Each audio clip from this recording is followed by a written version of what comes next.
Cupola, welcome back to my YouTube channel. We're going to talk about Real Madrid today and all of their problems. We're going to be talking about Xabi Alonso. We're going to be talking about Rodrigo and his goal-scoring drought. We're going to talk about Arda Güler and Jude Bellingham dilemma.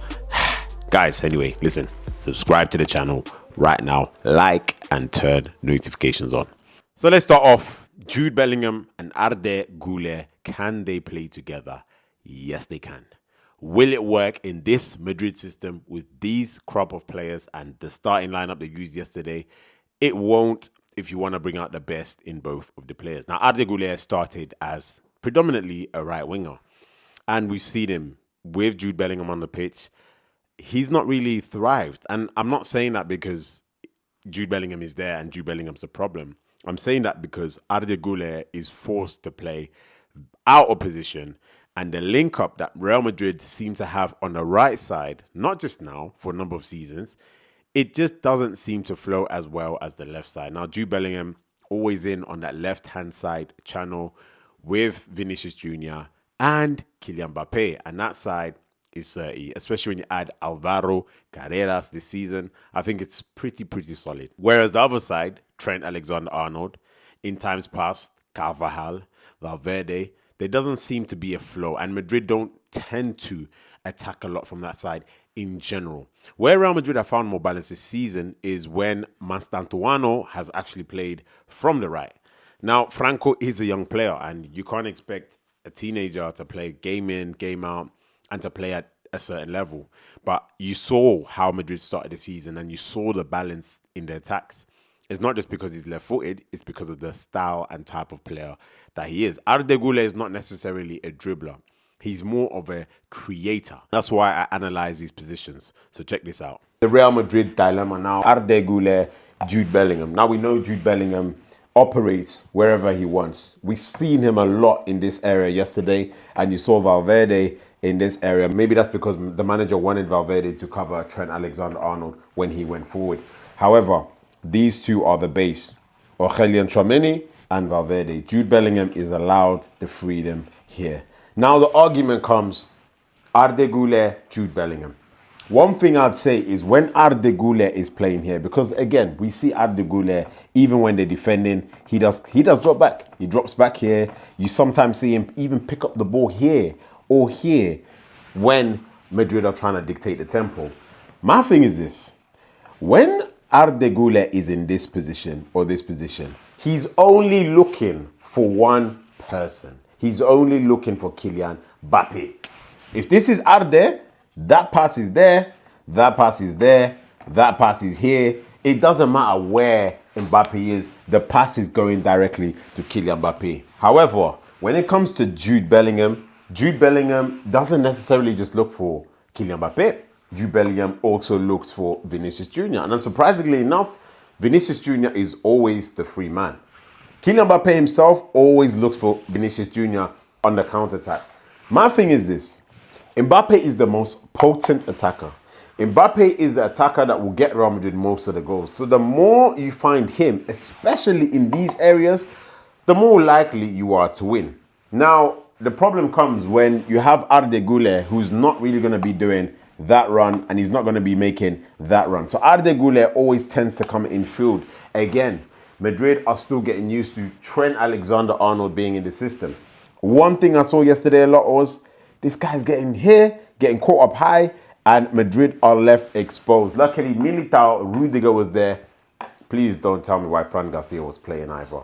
But for me, again, does Arda and Jude Bellingham work? Not when Arda is on the right. And personally, with them two as 10s attacking, I don't know how it would work with Valverde and Tchouameni and bringing out the best in Arda and bringing out the best in Jude Bellingham.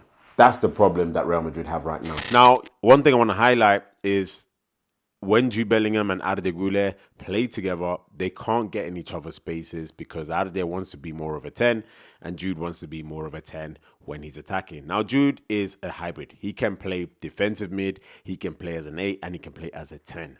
However, because of his goal-scoring tendencies, which are very key for Real Madrid, they want him to be much higher up the pitch. When that happens, Arda Güler has to drop, or vice versa. Now, Arda Güler has, I think, 7 assists or 9. I don't even know how many for Kylian Mbappe's goals this season. Now, for me, Kylian Mbappe is going to score more goals than Vinicius Jr. So if you allow him to be closer to Kylian Mbappe is going to score more goals and increase the chances of Madrid winning. Why? He's more clinical than Vinicius Jr.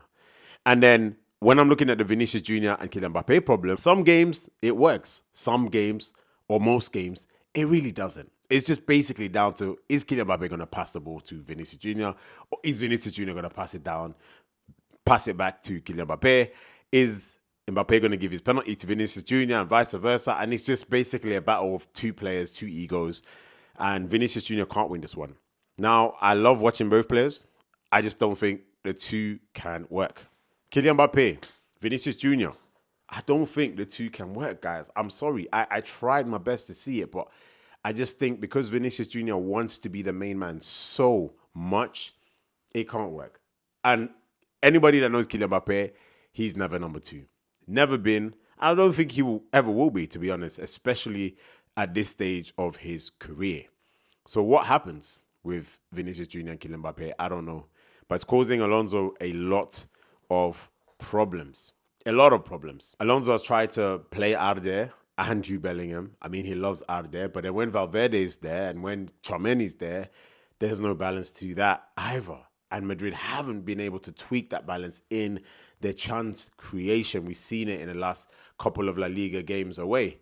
So I don't know what's going to happen there. I mean, it was a joy having Rudiger and Militao back. Rudiger makes such a big difference physically. That's the honest truth. As for Alonso, I don't think, the murmurings out of Madrid are too great for him. I think people are still believing that Real Madrid have individual quality that is actually making the difference rather than the Alonso stamp on this team. And I think the way Alonso wants to play in-game is not necessarily how all the players want to play in-game. People say high pressing, people say possession. A lot of the players are not going to recycle the ball. For example, you give the ball to Vini, maybe it's 2 against 1, maybe it's 3 against 1. He's going to try and dribble sometimes. Alonso's not really that kind of probability manager. He wants more control in the game. Hence why there are more issues when Real Madrid play in terms of the flow and the pattern that the game is going. So you see Real Madrid playing according to how Alonso wants them to play. And then if the game is not going according to those Madrid players, you see them just revert back to do whatever they want. I mean, you're not going to tell Mbappe what to do with the ball. You're not going to tell Vinicius Jr. what to do with the ball on the pitch. Yes, but as close to your tactical nuance and understanding and strategy as possible, you're going to instruct them on what you want them to do for the team. Are they doing it as attackers? No. Real Madrid struggled to create clear chances yesterday against Girona, and Girona don't really have a strong defense, which again, problematic for Real Madrid. So for me, should Alonso stay? Yes. I'm not Alonso out. I'm not there yet. I still think that it's going to be a problem establishing how he wants to play with certain players that are there. Now, on to Rodrigo. I think it's the first time in the history of Real Madrid, I think since Mariano, I think he equaled Mariano 30 games without a goal. This Rodrigo story is not going to end because he was almost going to leave Real Madrid in the summer. He wanted to stay. It's not working. For whatever reason, it's not working. It's got a lot worse. Now, I seen Rodrigo last season, and Rodrigo actually linked up more with Kylian Mbappe than Vinicius Jr. did when he played, because he's ready to play for Kylian Mbappe. However, he is struggling at this moment. And it's almost like when he comes on, there's a point to prove, but at the same time, I don't really need to prove a point. So it's like he doesn't really up his levels, but you just see him in spells and then he just disappears. So it's a problem. It's definitely a problem. Real Madrid are heavily reliant on goals from Kylian Mbappe, Jude Bellingham's influence, and of course, Vinicius Jr. But apart from that, it's not going to be such a great thing for Real Madrid attackers. Gonzalo doesn't get enough minutes.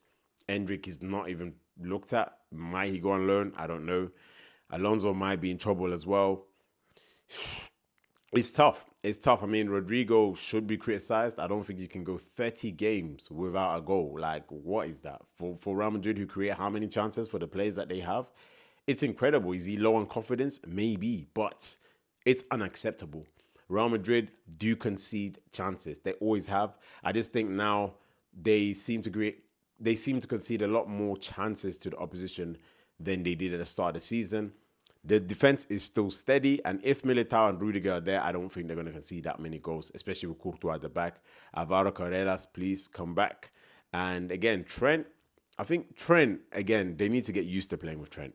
In spells in the last minute, I just thought, you know what?